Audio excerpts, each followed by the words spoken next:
99 और लोगों के साथ मैं गलती से एक खतरनाक सर्वाइवल गेम में खींच लिया गया, द ब्रोक गेम। इस गेम में जीतने वाले को मिलेंगे 10 लाख डॉलर, लेकिन नियम था बेहद डरावना। सिर्फ $50 में 7 दिन तक जिंदा रहो। अगर तुम होते तो कैसे बचते? लेकिन मैं एक प्रोफेशनल गरीब इंसान हूँ। जैसे ही मैंने गेम के नियम देखे, मुझे तुरंत इसका लूप होल समझ आ गया। तभी सिस्टम की इलेक्ट्रॉनिक आवाज गूंज उठी। 100 खिलाड़ियों का ब्रोक गेम में स्वागत है। शुरुआती रकम $50। उद्देश्य गेम में 7 दिन तक जिंदा रहना। विजेता को मिलेगा 10 लाख डॉलर। आवाज कुछ पल रुकी, फिर चालाकी भरे लहजे में बोली, अब कोई डरपोक बाहर निकलना चाहता है? मैं मनी मन हंसा। मजाक कर रहे हो क्या? मैं तो सिर्फ पानी पीकर भी 7 दिन निकाल सकता हूँ। मेरे बगल में खड़ा एक मोटा आदमी जिसने सस्ती टी शर्ट पहन रखी थी तुरंत बोला, $50 में स्टीम्ड बन और अचार आ जाएगा।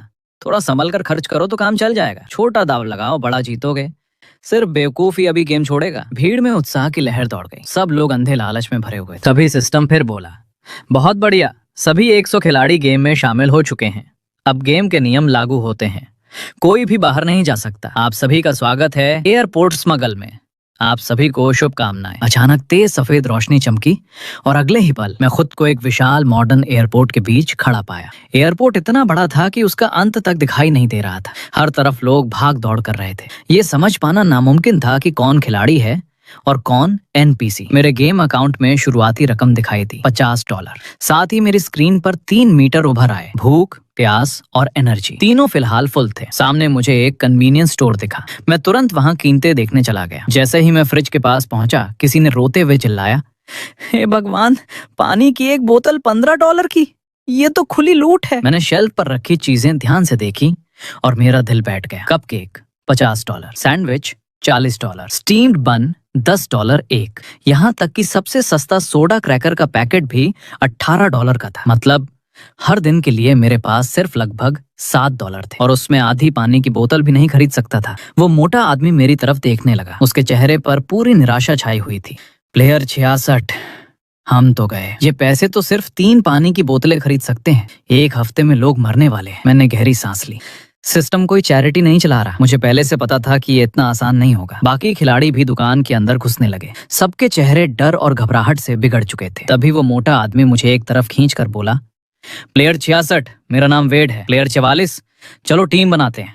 अगर कोई तुम्हें परेशान करेगा मैं संभाल लूंगा। उसने तुरंत कुछ मार्शल आर्ट्स मूव्स दिखाए। हैरानी की बात थी कि उसके भारी शरीर के बावजूद वो काफी फुर्तीला था। लेकिन जब तक मैं गेम के असली नियम पूरी तरह समझ नहीं लेता, मैं किसी के साथ टीम नहीं बनाना चाहता था। मैंने विनम्रता से मना किया और अकेला ही स्टोर से बाहर निकल गया। सबसे पहली प्राथमिकता मुफ्त पानी ढूंढना। वॉशरूम के बाहर मुझे एक वाटर डिस्पेंसर दिख गया। उसके पास ही 2 खाली प्लास्टिक की बोतलें पड़ी थी। मैंने उन्हें अच्छी तरह धोया, फिर दोनों में पानी भर लिया। पानी का इंतजाम हो गया। खर्च $0। अब बारी थी एनर्जी के सोर्स की।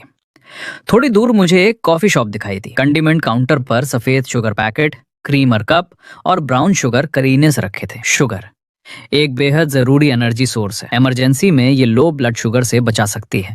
मैं बिल्कुल सामान्य चेहरा बनाकर वहां पहुंचा, ऐसे जैसे अपने ही घर से कुछ उठा रहा हूं।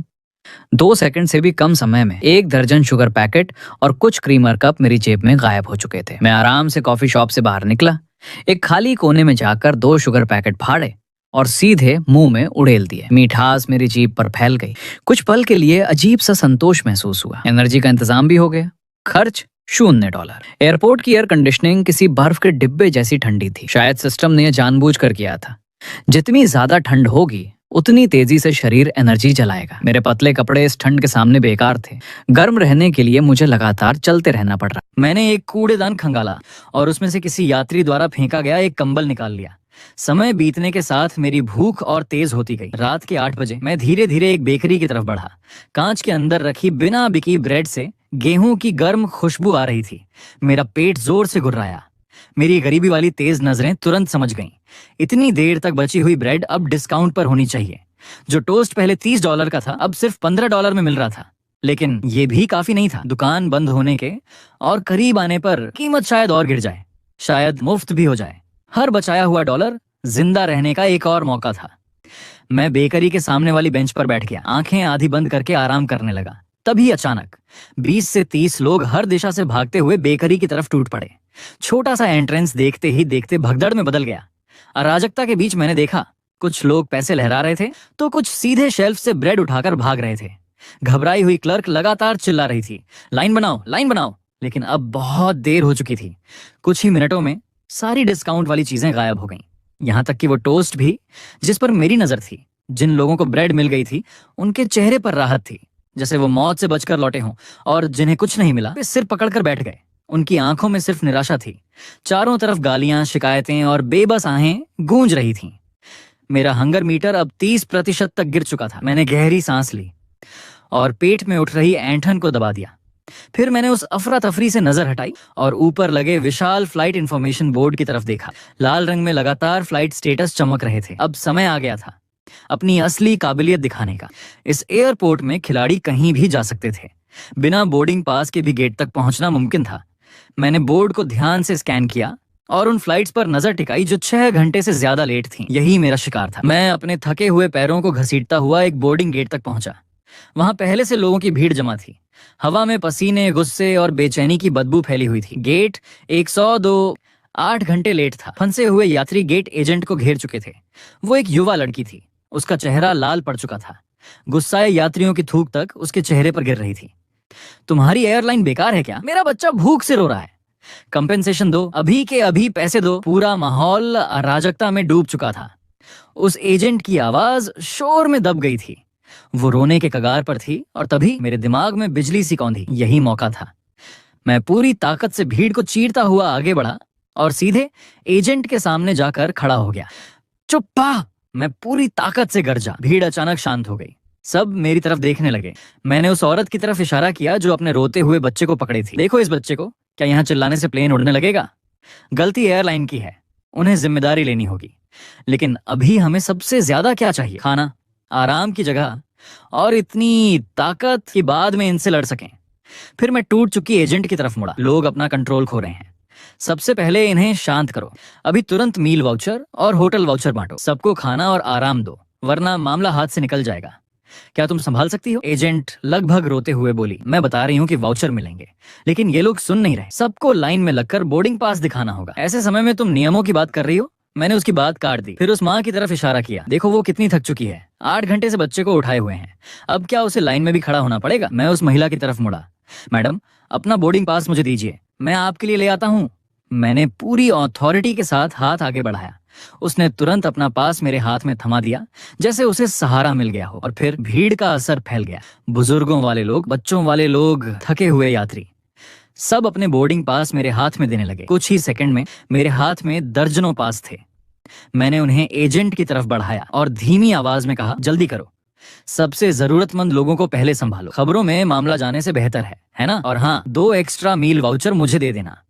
मैं बच्चों वाले माता पिता को शांत कर दूंगा। सबका फायदा होगा। एजेंट ने कृतज्ञ नजरों से मुझे देखा और तेजी से मशीन चलाने लगी। उसने सारे वाउचर निकाले, फिर चुपके से 2 एक्स्ट्रा वाउचर उसमें डाल दिए। हो गया। मेरा दिल तेजी से धड़क रहा था, लेकिन मेरा चेहरा बिल्कुल शांत था। मैंने तुरंत लोगों को उनके बोर्डिंग पास और वाउचर लौटाने शुरू कर दिए। मैडम, बच्चे को लेकर जाइए और खाना खाइए। सर, ये लीजिए। सब बांटने के बाद मैंने वो 2 एक्स्ट्रा वाउचर अपनी सबसे अंदर वाली जेब में छुपा लिए। फिर मैंने भीड़ से जोर से कहा, जाइए, खाना खाइए, आराम कीजिए, ताकत बचाइए, बाद में इनसे हिसाब करें। जैसे ही भीड़ का ध्यान वाउचर लेने में गया, मैं चुपचाप वहां से फिसल गया। इस गेम में जिंदा रहना है तो बाकियों से बेहतर लूप होल्स ढूंढने होंगे।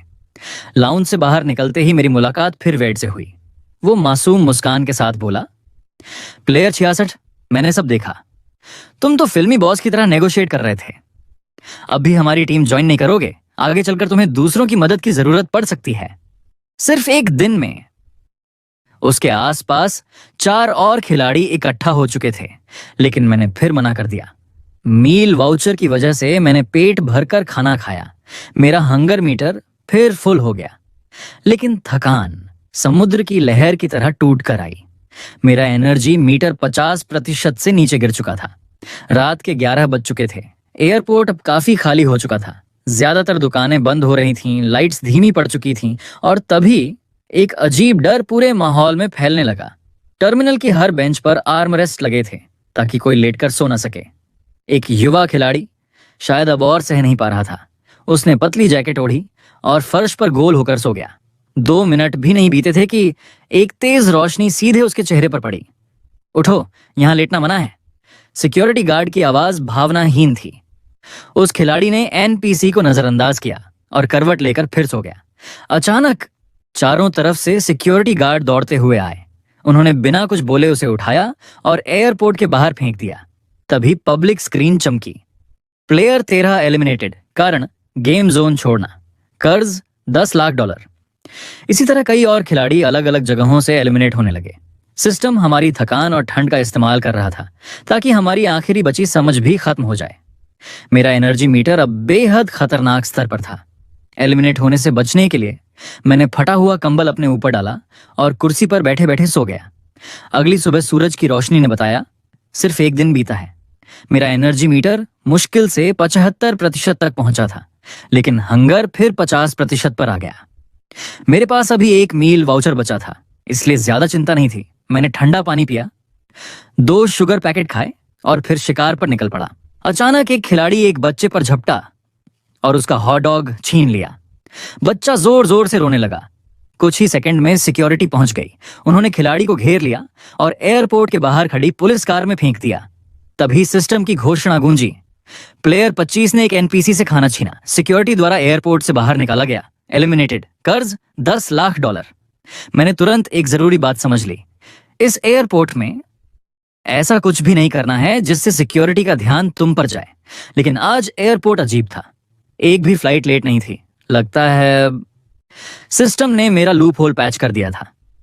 पूरा दिन मैं एक आम यात्री की तरह टर्मिनल में घूमता रहा। जहां कहीं भी फ्री सैंपल मिलते मैं पहुंच जाता। मैं सिर्फ खाता था, कभी खरीदता नहीं, और जैसे ही दुकानदार को शक होता मैं वहां से गायब हो जाता। इसी तरह किसी तरह शाम निकल गई। डिनर में मैंने अपना आखिरी मील वाउचर इस्तेमाल किया और हंगर मीटर फिर भर लिया। लेकिन आज मेरी एनर्जी और भी कम थी। इस बार मैंने कुर्सी पर सोने का फैसला नहीं किया। मैं एक अंधेरे साइड कॉरिडोर में घुस गया, जहां मैंने पहले एक सोने की खान देखी थी। एक छोड़ा हुआ यूटिलिटी रूम। दरवाजा थोड़ा टूटा हुआ था, अंदर कबाड़ भरा था, लेकिन दरवाजा बंद करो तो वो एक निजी दुनिया बन जाती थी। मैं अंदर घुसा ही था कि धड़ाम, किसी ने दरवाजा लात मारकर खोल दिया। एक लंबा आदमी अंदर आया। उसकी आंखें तिरछी थीं और उसके साथ 2 गुंडे थे। निकल यहां से, अब ये जगह हमारी है। मैंने उसे पहचान लिया। कल बेकरी में वही सबसे हिंसक था। उसने दूसरों के हाथ से ब्रेड तक छीनी थी। मैं समझ गया मैं उससे नहीं लड़ सकता, इसलिए मैंने जगह छोड़ने का फैसला किया। लेकिन जैसे ही मैं दरवाजे तक पहुंचा, उसने अचानक चाकू निकाल लिया। जो कुछ है सब निकाल, वरना पेट फाड़ दूंगा। उनकी आंखों में पागलपन साफ दिख रहा था। वो सच में मुझे मार सकते थे। मेरा दिमाग तेजी से दौड़ने लगा। लड़ूं? नामुमकिन। पैसे दे दूं तो एलिमिनेशन तय। मैं क्या करूं? मैंने मुश्किल से निकला, सर बात करके। चुप। हल काटने वाला चाकू मेरे गले के और करीब आ गया। आखिरकार मैंने हार मान ली। मैंने अपने अकाउंट के पूरे $50 उसे ट्रांसफर कर दिए। जब तक मैं जिंदा हूं तब तक उम्मीद बाकी है। उन्होंने पैसे बांटे और मुझे बाहर धक्का देकर दरवाजा बंद कर दिया। अंदर से उनकी हंसी सुनाई दे रही थी। लूटपाट सच में काम करती है। अच्छा हुआ उसने बता दिया कि पैसे लूटने पर एलिमिनेशन नहीं होता। अब पैसे की टेंशन खत्म। मैं चौंक गया। वो कौन था जिसे गेम के नियम इतनी अच्छी तरह पता थे? एनपीसी को लूटना मना था, लेकिन खिलाड़ियों को लूटना, यहां तक कि मारना भी अलाउड था। सिर्फ दूसरे दिन और मैं अपना आखिरी $50 खो चुका था। अब ना पैसे थे ना खाना। क्या मैं बस मौत का इंतजार करूं? तभी पब्लिक स्क्रीन पर एक अनजान मैसेज चमका, लेवल 3 सेक्शन A की बेकरी में आओ, ब्रेड आधी कीमत पर। यूटिलिटी रूम का दरवाजा खुला। वो लंबा आदमी और उसके साथी बाहर निकले। मैं तुरंत छुप गया और चुपचाप उनका पीछा करने लगा। तीनों सीधे कन्वीनियंस स्टोर पहुंचे और चोरी किए सारे पैसे सोडा क्रैकर्स पर उड़ा दिए। पेमेंट कंफर्मेशन की आवाज गूंजी और उसी पल सिस्टम ने घोषणा की, प्लेयर 5, 49 और 61 एलिमिनेटेड, कारण ओवर स्पेंडिंग, कर्ज $10 लाख। लंबा आदमी दर्द से चीखा, लेकिन उसकी आवाज खत्म होने से पहले ही उसका शरीर रोशनी बनकर गायब हो गया। बाकी दोनों भी गायब हो गए। जमीन पर ढेर सारे सोडा क्रैकर्स और ब्रेड गिर गए। मैं तुरंत वहां दौड़ा, अपनी जैकेट उतारी और सारी खाने की चीजें उसमें भर ली। मैं सही था। सिस्टम ने कहा था ओवर स्पेंडिंग पर एलिमिनेशन होगा, लेकिन हर खिलाड़ी के पास सिर्फ $50 थे, तो कोई ओवर स्पेंड कैसे कर सकता था? सिर्फ एक जवाब था, अगर तुम किसी दूसरे खिलाड़ी के पैसे लूटकर $50 से ज्यादा खर्च करते हो तो वो ओवर स्पेंडिंग मानी जाएगी। लेकिन बेकरी में उस आदमी ने ब्रेड छीनी थी और एलिमिनेट नहीं हुआ था, मतलब खाना लूटना अलाउड था। मुझे यकीन था आने वाले दिनों में बाकी लोग भी ये समझ जाएंगे। और फिर खाने के लिए खून खराबा शुरू होगा, इसलिए मुझे ये खाना छुपाना था। मैंने 5 अलग अलग सुरक्षित जगहें ढूंढी और क्रैकर्स को उनमें बांट दिया, हर दिन के लिए एक जगह। अब मैं बाकी 5 दिन आसानी से निकाल सकता था, लेकिन तब तक मेरी एनर्जी फिर बेहद नीचे जा चुकी थी और मैं फिर एक टर्मिनल चेयर पर बैठे बैठे सो गया। गेम का तीसरा दिन शुरू हुआ, तभी पास से एक दर्दनाक खांसी की आवाज गूंजी। सबकी नजरें उधर मुड़ गईं। वो प्लेयर 47 थी, कमजोर दिखने वाली लड़की। वो ठंडी लोहे की बेंच पर कांप रही थी, उसका चेहरा बुखार से लाल था। उसका बॉयफ्रेंड, जो खुद भी खिलाड़ी था, उसे घृणा से देखने लगा। तुम्हें क्या हुआ? बुखार है? 7वें दिन से पहले मरने की हिम्मत मत करना। प्लेयर 47 ने कांपती आवाज में कहा, मुझे बहुत ठंड लग रही है, बहुत दर्द हो रहा है। एरन, क्या तुम मुझे गले लगा सकते हो? बिल्कुल नहीं। कहीं मुझे भी बीमारी लग गई तो? अचानक पूरे टर्मिनल में तेज अलार्म बज उठा। भारी कदमों की आवाजें दूर कॉरिडोर से आने लगीं। सफेद हाजमैट सूट पहने क्वारंटीन ऑफिसर अंदर घुसे और आसानी से प्लेयर 47 को उठा लिया। मुझे छोड़ दो, मैं एलिमिनेट नहीं होना चाहती। एरन, मदद करो, प्लीज मदद करो। लेकिन एरन ने उसकी तरफ देखा तक नहीं, वो बस मुड़ा और भाग गया। क्वारंटीन ऑफिसर्स ने उसकी चीखों को पूरी तरह नजरअंदाज कर दिया।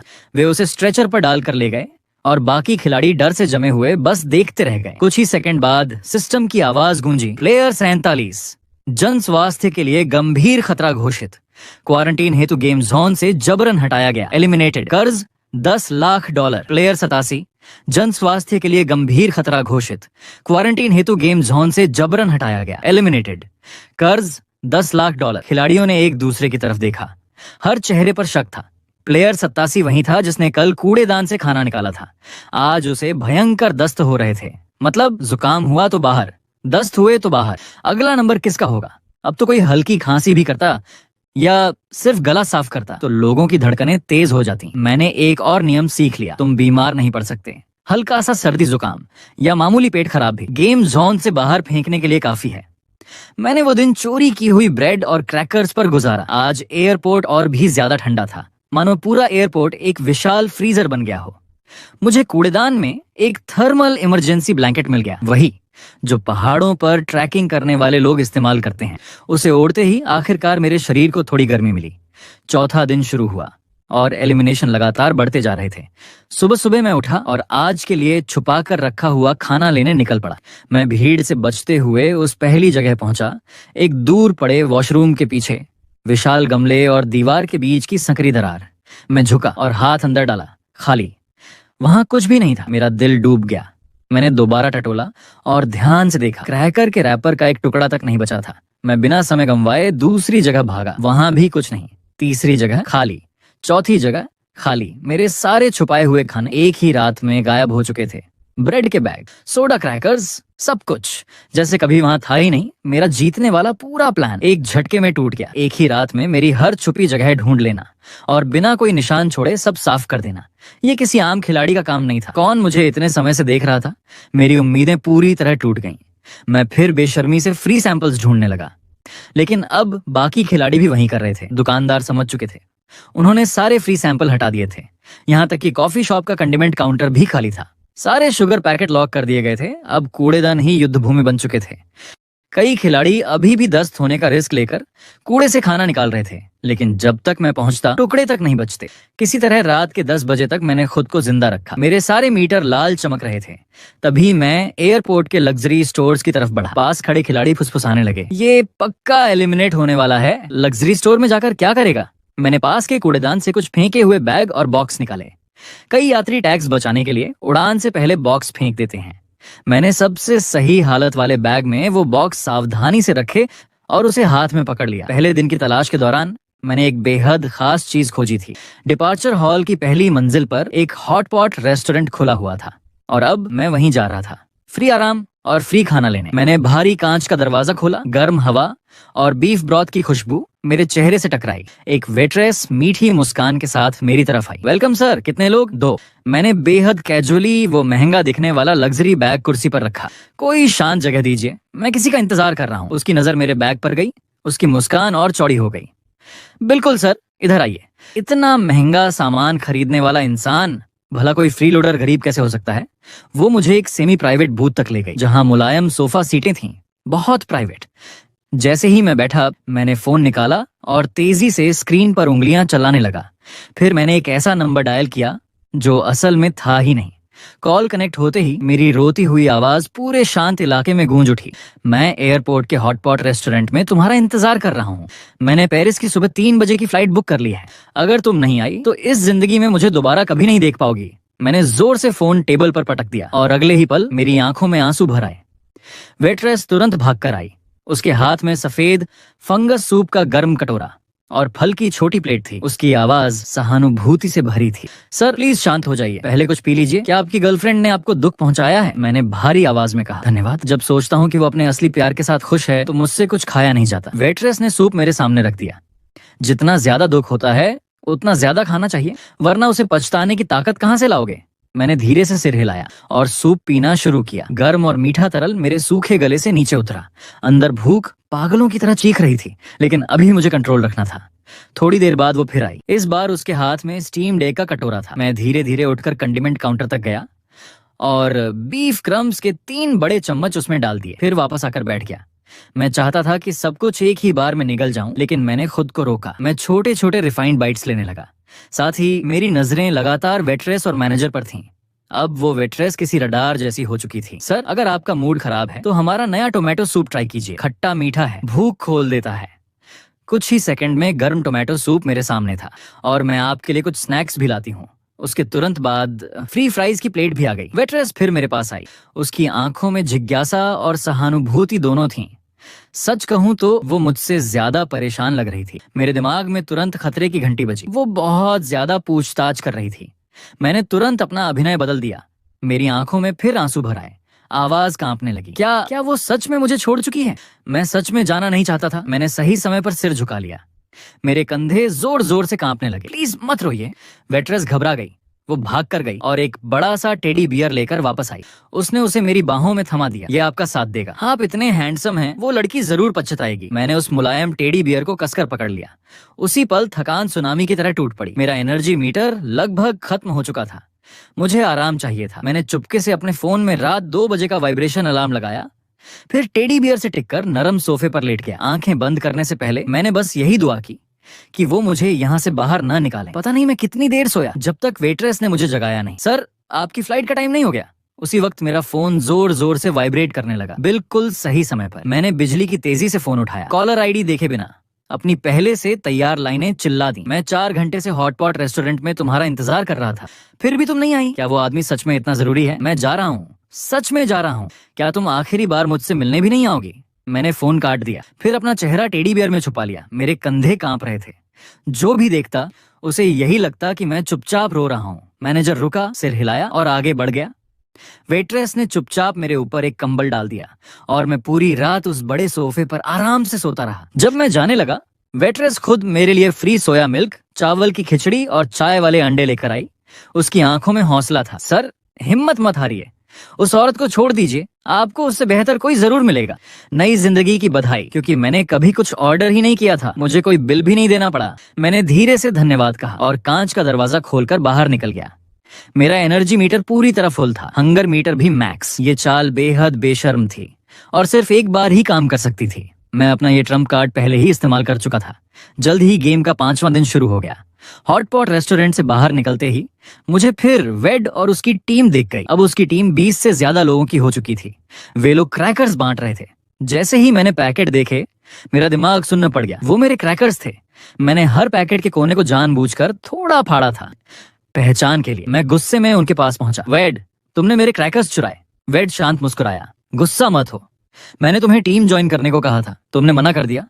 उन्हें वापस करो। वो हल्का सा हंसा। मेरे साथियों को देखो, क्या तुम्हें लगता है ये लोग वापस करना चाहते हैं? उसने पीछे इशारा किया।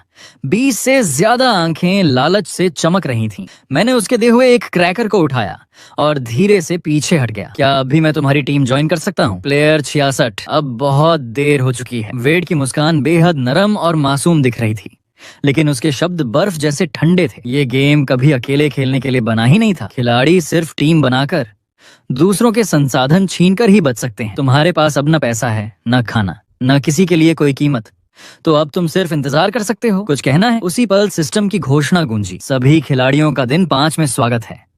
गेम को और मनोरंजक बनाने के लिए आज से एयरपोर्ट के सभी वाटर डिस्पेंसर बंद किए जाते हैं। वॉशरूम का पानी दूषित है, इसे इस्तेमाल न करें। पब्लिक स्क्रीन तुरंत गालियों और चीखों से भर गई। मनोरंजन, तुम पागल हो क्या? 3 दिन बिना पानी? तुम हमें मारना चाहते हो? वेड की टीम में भी घबराहट फैल गई। खाना जरूरी था, लेकिन पानी उससे भी ज्यादा खतरनाक करेंसी बन चुका था। लेकिन वेड बिल्कुल शांत था। उसने हाथ उठाकर सबको चुप कराया। इतना डर क्यों रहे हो? बस पानी ही तो है। उसने मुझे तिरछी नजर से देखा, फिर बोला, बाकी खिलाड़ियों के पास पानी है, जाकर छीन लो। मेरा दिल बैठ गया, लेकिन अब भागने में देर हो चुकी थी। 20 से ज्यादा खून उतर चुकी आंखें मुझ पर टिक गईं, और अगले ही पल पूरी भीड़ शिकारी कुत्तों की तरह मेरी तरफ टूट पड़ी। छोड़ो, ये मेरा है। मैंने अपना बैग कसकर पकड़ा, लेकिन 4 हाथ 2 हाथों से ज्यादा ताकतवर थे। बैग की स्ट्रैप फट गई, जिप टूट गई, 2 भारी पानी की बोतलें बेरहमी से छीन ली गईं।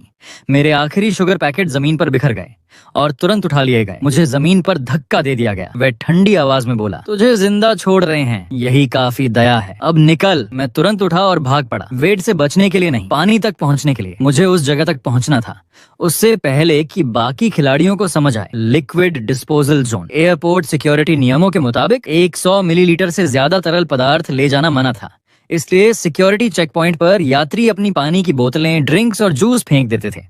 वहीं खास डिब्बों में इस वक्त घरेलू उड़ानों के चेक पॉइंट पर 3 बड़े पारदर्शी प्लास्टिक बिन रखे थे, आधे पिए हुए और कई अनखुले बोतलों से भरे हुए। पास में 2 सिक्योरिटी असिस्टेंट एनपीसी खड़े थे। खुलेआम उन बिन्स में हाथ डालना नामुमकिन था, सीधा सिक्योरिटी अलर्ट हो जाता। लेकिन मेरे पास वक्त नहीं था, मौका हाथ से निकल रहा था। मैंने तुरंत अपना चेहरा दुख और घबराहट से भर लिया और सीधे चेक पॉइंट की तरफ बढ़ गया। एक्सक्यूज मी, रास्ता दीजिए।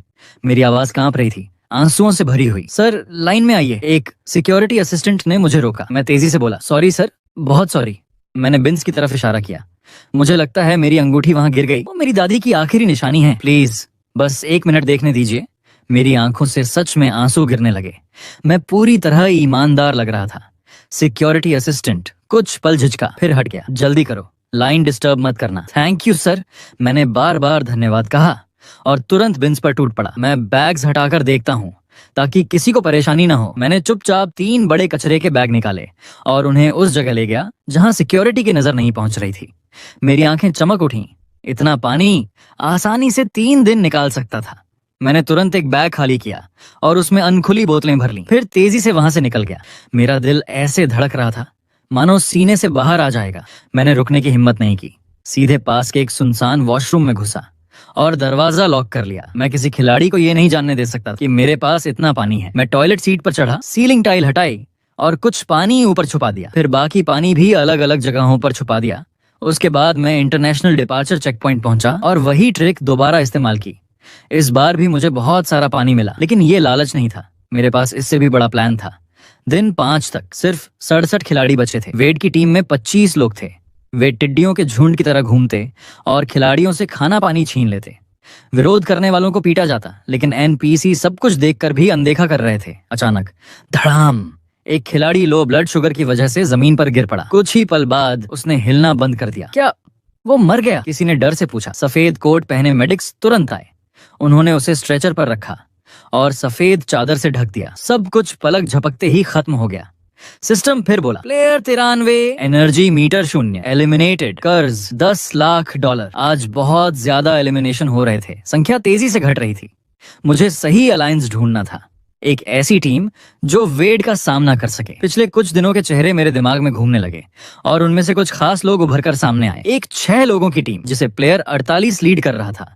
उसके बाकी साथी भी मजबूत और भरोसेमंद लग रहे थे। मैं उन्हें अराइवल हॉल में ढूंढकर कुछ देर देखता रहा। उनकी हालत अच्छी नहीं थी। एक आदमी के होंठ फट चुके थे, दूसरा बार बार अपने होंठ चाट रहा था। स्पष्ट था उनके पास पानी खत्म हो रहा था। यही मेरा मौका था। मैं लग्जरी बैग लेकर उनके पास पहुंचा। हेलो, मेरा नाम लियो है, प्लेयर 66। मैं आपकी टीम ज्वाइन करना चाहता हूँ। प्लेयर 48 खड़ा हुआ। उसने सावधानी से मुझे देखा। दफा हो जाओ, हम नए लोग नहीं ले रहे। मैंने बैग उसकी तरफ बढ़ा दिया। अंदर 3 पानी की बोतलें थीं। उनकी आंखें चमक उठी। मैंने शांत आवाज में कहा, मैं ईमानदार हूँ, मेरे पास सुरक्षित पानी का स्रोत है। मैं टीम की बेसिक पानी की जरूरत पूरी कर सकता हूँ। बदले में मैं टीम में शामिल होना चाहता हूँ और खाना शेयर करूंगा। तुम्हारे पास कितना पानी है? मैंने बिना झिझक जवाब दिया। इतना कि हम 7 लोग बाकी 3 दिन आराम से निकाल सकें। तभी चालाक प्लेयर 33 बीच में बोला, कहाँ छुपाया है?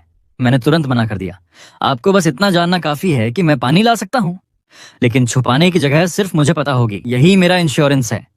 प्लेयर 48 ने अपनी टीम की तरफ देखा। सबने एक दूसरे को देखा, फिर उसने फैसला किया, ठीक है लियो, टीम में स्वागत है। मेरा नाम डेमन है। हमारी टीम का एक नियम है, कभी अपने साथी को धोखा मत देना। उसने हाथ आगे बढ़ाया, मैंने सिर हिलाया। साथ काम करके खुशी होगी। छठे दिन की सुबह कोई उम्मीद नहीं लाई, सिर्फ और गहरा डर। मैं अकेला सिक्योरिटी एरिया की तरफ गया। उम्मीद थी थोड़ा और पानी मिल जाएगा, लेकिन इस बार वहां 5 गार्ड खड़े थे। उनकी नजरें सीधे डिस्पोजल बिन्स पर थीं। सिस्टम ने ये रास्ता भी बंद कर दिया था। अब आखिरी भरोसेमंद पानी का स्रोत खत्म हो चुका था। कल प्यास से तड़प रहे कई खिलाड़ी आखिरकार वॉशरूम का पानी पीने पर मजबूर हो गए, और दूषित पानी की वजह से वे सब एलिमिनेट हो गए। तभी अचानक एयरपोर्ट में घोषणा गूंजी, एलिमिनेशन तेज करने और अंतिम मुकाबले की तैयारी हेतु सर्वाइवल एलिमिनेशन मोड अब एक्टिव है। आज रात 12 बजे जिन 20 खिलाड़ियों के हंगर, थर्स्ट और एनर्जी मीटर का कुल स्कोर सबसे कम होगा, उन्हें एलिमिनेट कर दिया जाएगा। साथ ही टर्मिनल 3 में 3 इमरजेंसी सप्लाई क्रेट्स रैंडम जगहों पर स्पॉन होंगे। उनमें खाना, पानी और थोड़ी दवाइयां होंगी। हर लोकेशन पूरे मैप पर सिर्फ एक बार ब्रॉडकास्ट की जाएगी। पब्लिक स्क्रीन तुरंत चीखों और गालियों से भर गई। ये घटिया सिस्टम हम सबको कर्ज में डुबोना चाहता है। हम सबके साथ खेला गया है। पहले पानी छीना, अब हमें एक दूसरे के खिलाफ खड़ा कर रहा है। हमारी टीम में भी घबराहट फैल गई। सब शांत रहो। टर्मिनल 3 जाना मतलब आत्महत्या है, लेकिन सच यही था। वेड की टीम सबसे बड़ी थी और सप्लाई क्रेट्स पर कब्जा करने की सबसे ज्यादा संभावना भी उन्हीं की थी। अब सिर्फ 45 खिलाड़ी बचे थे और उनमें से अकेले वेड के पास 25 लोग थे। मतलब अगर बाकी 20 खिलाड़ियों के मीटर अचानक चमत्कारिक तरीके से नहीं बढ़े तो आज रात आधी रात को सामूहिक एलिमिनेशन तय था। हम किसी भी हालत में वेड की टीम को कोई क्रेट नहीं लेने दे सकते थे। डेमन ने मेरी तरफ देखा, लियो बताओ, ऐसी डेडलॉक सिचुएशन में एक गरीब इंसान कैसे बचता है? मैंने धीमे से कहा, गरीब इंसान कभी सामने से लड़ाई नहीं लड़ता। वो लूप होल्स ढूंढता है, दरारें खोजता है, अराजकता पैदा करता है और उसी आग में फायदा उठाता है। तभी सिस्टम की आवाज गूंजी, पहला इमरजेंसी सप्लाई क्रेट स्पॉन हो चुका है। Terminal 3, level B2, staff break room. दूर दूर से भारी कदमों की आवाजें गूंजने लगीं। वेड की पूरी टीम झुंड की तरह टर्मिनल 3 की तरफ दौड़ पड़ी। डेमन भी हमारी टीम को लेकर निकलने लगा। हमें उनसे पहले पहुंचना होगा। रुको, मैंने उसका हाथ पकड़ लिया। लोकेशन स्टाफ ब्रेक रूम है। तुम जानते हो इसका मतलब क्या है? मैं कुछ सेकंड रुका, फिर बोला, पहला क्रेट एक जाल है। जो भी सबसे पहले वहां घुसेगा वो एलिमिनेट होगा। सबकी आंखें सिकुड़ गईं। मैंने समझाया, सिस्टम लगातार एक नियम मजबूत कर रहा है। एनपीसी रूल्स कभी नहीं तोड़े जा सकते। स्टाफ एरिया फॉरबिडन जोन है। कोई आम खिलाड़ी वहां घुसा तो इल्लीगल एंट्री मानकर सिस्टम उसे तुरंत खत्म कर देगा। मैंने ईथन और मिया को स्काउटिंग के लिए भेजा। कुछ देर बाद वे लौटे। तुम सही थे, वेड ने किसी को अंदर नहीं भेजा। उसने अपनी टीम को रास्तों पर फैला दिया है। वो खुद क्रेट को छुए बिना बाकियों को रोकना चाहता है। मैं हल्का सा मुस्कुराया। Classic blockade strategy. पास कुछ अकेले खिलाड़ी घूम रहे थे। उनकी आंखों में पागलपन था। उनके मीटर शायद सबसे नीचे थे, और ऐसे लोग सबसे आसान मोहरे होते हैं। मैं एक पिलर के पीछे छिप गया और टीम से फुसफुसाया, स्टाफ ब्रेक रूम की की कार्ड उसके बगल वाले फायर कैबिनेट में है। सब चौंक गए। सच में? मैंने तुरंत कहा, धीरे बोलो। लेकिन देर हो चुकी थी। एक अकेले खिलाड़ी ने हमारी बात सुन ली। उसकी आंखें चमक उठीं। वो पागलों की तरह फायर कैबिनेट की तरफ भागा। उसे रोको, वेड चिल्लाया। लेकिन खिलाड़ी पहले ही कैबिनेट खोल चुका था। अंदर कोई की कार्ड नहीं थी और अगले ही सेकंड पूरे B2 में फायर अलार्म गूंज उठा। 6 फुली आर्म्ड गार्ड्स बिजली की तरह वहां पहुंचे। उन्होंने वेड की टीम और उस खिलाड़ी सभी को रायट फॉक्स से दबोच लिया और घसीटते हुए बाहर ले गए। एलिमिनेशन की घोषणाएं लगातार आने लगीं। वेड ने एक ही झटके में 5 लोग खो दिए। उसकी टीम अब सिर्फ 20 पर रह गई थी और उन्हें क्रेट से कुछ नहीं मिला। उसी समय सिस्टम की दूसरी घोषणा आई, दूसरा इमरजेंसी सप्लाई क्रेट स्पॉन हो चुका है। Terminal 3, level L3, VIP lounge entrance. VIP lounge, जहां सिक्योरिटी और भी ज्यादा सख्त थी। L3 जाने वाली एलिवेटर पहले से वेड के लोगों ने घेर रखी थी। सिल्वर रंग का क्रेट कॉफी टेबल पर साफ चमक रहा था। मिया घबराकर बोली, अब क्या करेंगे? हम पास भी नहीं जा सकते। मैंने अपना फोन उसकी तरफ बढ़ा दिया। इसे लॉस्ट और फाउंड में जमा कर दो। वो चौंक गई। क्या? बस जल्दी करो। आधे घंटे बाद मैं खुद लॉस्ट एंड फाउंड पहुंचा। चेहरे पर नकली घबराहट थी। मेरा फोन खो गया और मेरा वीआईपी कार्ड भी। असल में मैंने पहले ही ऑब्जर्व किया था कि वीआईपी लाउंज में जाने के लिए ब्लैक वीआईपी कार्ड चाहिए होता है। इतने बड़े एयरपोर्ट में किसी न किसी का कार्ड जरूर खोया होगा। मैंने डिस्क्रिप्शन दिया और स्टाफ को सच में एक वीआईपी कार्ड मिल गया। क्या ये आपका है? हाँ, यही है। मैंने खुशी दिखाते हुए कार्ड पकड़ लिया, लेकिन स्टाफ ने रोक लिया। Ownership proof? उसी वक्त मार्कस ने स्टाफ का ध्यान भटका दिया और मैंने मौका देखकर फोन फेस अनलॉक से खोला और वीआईपी कार्ड की फोटो दिखा दी। सब मैच हो गया।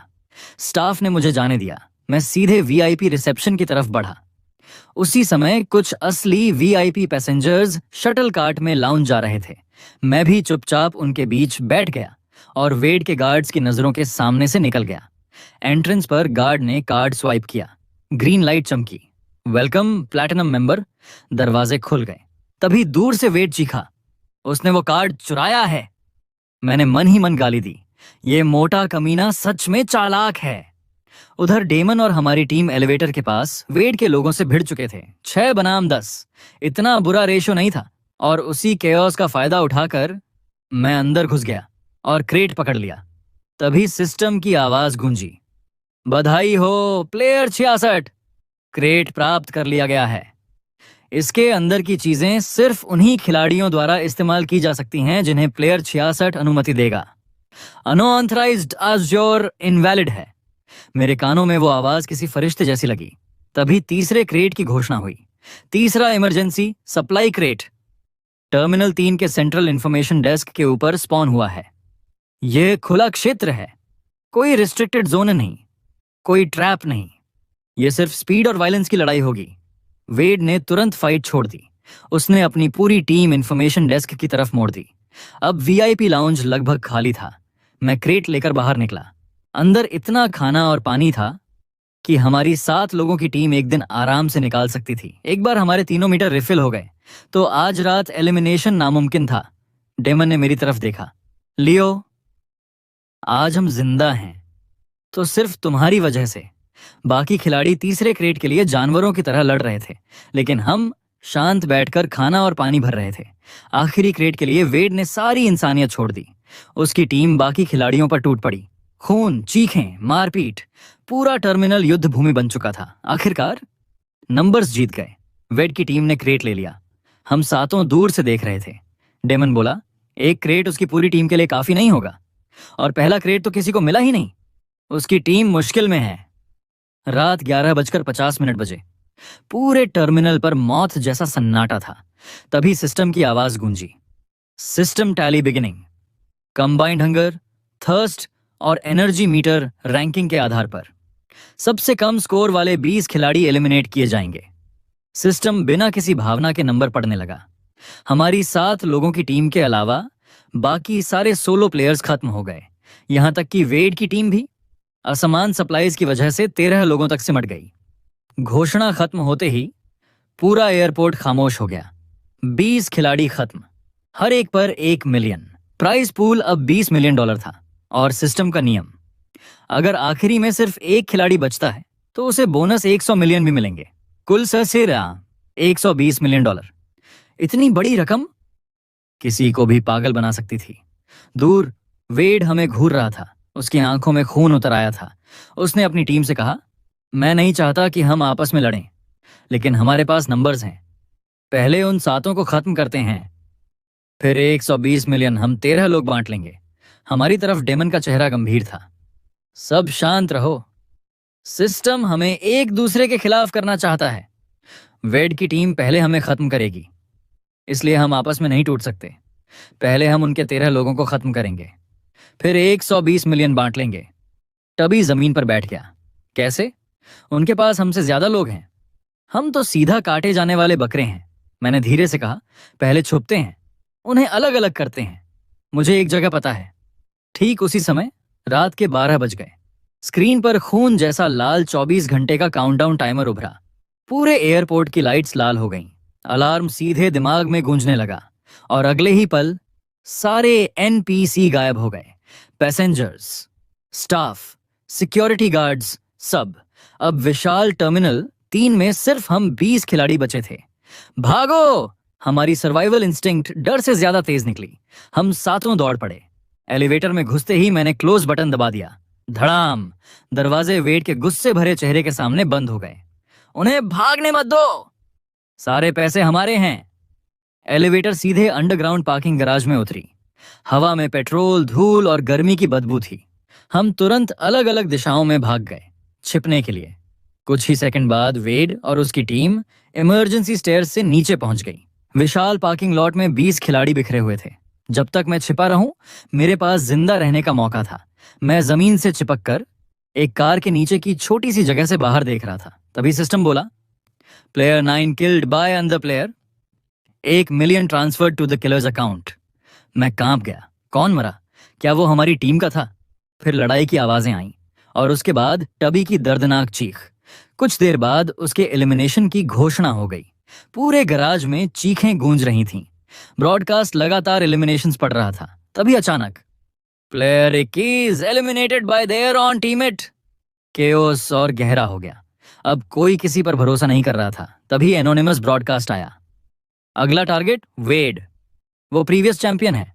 उसके पास $200 मिलियन हैं। उसे मारो, 200 मिलियन बांटो। ये सुनते ही पूरा गराज फट पड़ा। क्या?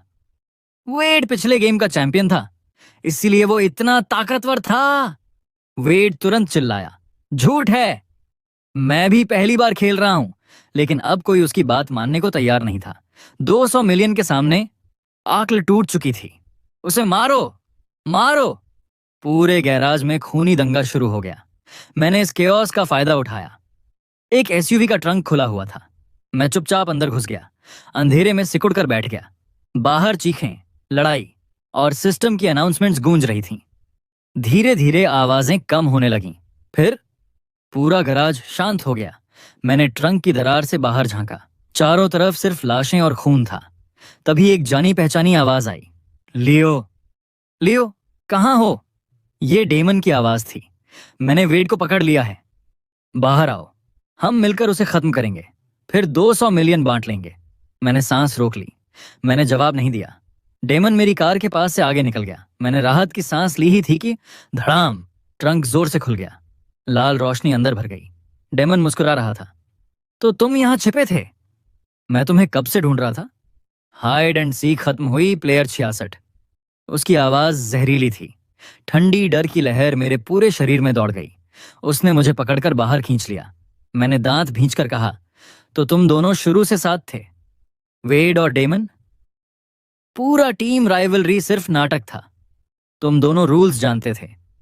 तुमने अनोनिमस मैसेजेस से खिलाड़ियों को मैनिपुलेट किया, उन्हें रॉबरी और ओवर स्पेंडिंग की तरफ धकेला और फिर फायदा उठाया। वेड ने शुरुआत से टीम बिल्ड की और तुमने खुद को उसका दुश्मन दिखाया ताकि आखिर में दोनों टीमें एक दूसरे को खत्म कर दें और तुम दोनों सब जीत लो। डेमन हंसा। लियो, तुम सच में बहुत तेज हो। पिछले कुछ दिनों में मदद के लिए शुक्रिया। वेड गरजा। डेमन, मुझे खोलो। समय बर्बाद मत करो। डेमन ने उसकी तरफ ठंडी नजर डाली। खोल दूं? तुम मजाक कर रहे हो? 100 मिलियन आधा बांटने से बेहतर है। सब कुछ अकेले लेना। और तुम्हारे पिछले 200 मिलियन भी मुझे चाहिए। अगले ही पल उसने वेड को मार डाला। सिस्टम बोला, player 44 eliminated. Bonus reveal, player 44 पिछले गेम का चैंपियन था। उसकी क्यूमुलेटिव विनिंग्स $200 मिलियन। अब किलर के अकाउंट में ट्रांसफर। डेमन खुशी से मुस्कुराया। लेकिन उसी पल मैंने इंडस्ट्रियल हेयर स्प्रे उसकी आंखों में स्प्रे कर दिया। गाढ़ा केमिकल क्लाउड सीधे उसके चेहरे पर फटा। डेमन दर्द से चीख पड़ा। वो आंखें पकड़कर पीछे लड़खड़ा गया। मैं तुरंत ड्राइवर सीट की तरफ रेंगने लगा। जब मैं ट्रंक में छिपा था तभी मैंने देख लिया था, कार का ड्राइवर डोर भी खुला था और की इग्निशन में लगी हुई थी। प्लेयर 66, डेमन दहाड़ा, मैं तुम्हारी खाल उधेड़ दूंगा। वो दर्द सहते हुए पागलों की तरह मेरी तरफ दौड़ा। उसका डैगर मेरे सिर को हल्का सा छूकर सीट में धंस गया। मैंने की घुमाई। वूम! इंजन गरज उठा। मैंने तुरंत गियर ड्राइव में डाला। और पूरी ताकत से एक्सेलरेटर दबा दिया। डेमन को उम्मीद ही नहीं थी कि कार अचानक स्टार्ट हो जाएगी। धड़ाम! कार ने उसे हवा में उछाल दिया। वो जमीन पर गिरा, लेकिन फिर भी उठने की कोशिश करने लगा। मैंने रिवर्स गियर डाला और कार उसके ऊपर चढ़ा दी। कुछ सेकंड बाद सिस्टम ने आखिरी फैसला सुनाया। Player 48 eliminated. Bonus reveal. Player 48 पिछले गेम का चैंपियन था। उसकी क्यूमुलेटिव विनिंग्स $180 मिलियन। अब किलर के अकाउंट में ट्रांसफर। Surviving players 1। बधाई हो प्लेयर 66, आप इस राउंड के सोल चैंपियन हैं। Airport smuggle round complete. इस राउंड की winnings $120 million plus 200 million plus 180 million, total $500 million. मैं मुश्किल से ड्राइवर सीट के नीचे से बाहर निकला।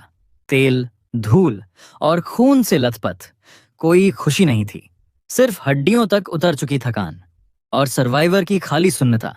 धीरे धीरे लाल लाइट्स बुझने लगीं। अलार्म बंद हो गए। एक सफेद रोशनी चमकी और अगले ही पल मैं फिर उसी खाली सफेद वॉइड में खड़ा था जहां गेम शुरू हुआ था। सिस्टम ने मेरे कान में फुसफुसाया, अब तुम्हारे पास $500 मिलियन हैं। अच्छी जिंदगी जियो, लेकिन नियमों के अनुसार चैंपियंस को गेम छोड़ने की अनुमति नहीं है, वरना तुम पर $500 मिलियन का कर्ज चढ़ जाएगा। सफेद रोशनी धीरे धीरे फीकी पड़ने लगी और अचानक मेरे आसपास फिर 100 लोग खड़े थे। सबके चेहरे पर डर और उलझन थी। तभी सिस्टम की वही जानी पहचानी आवाज गूंजी, welcome 100 players to the broke game. Starting funds $50। Objective survive 60 days. The winner gets $1 million.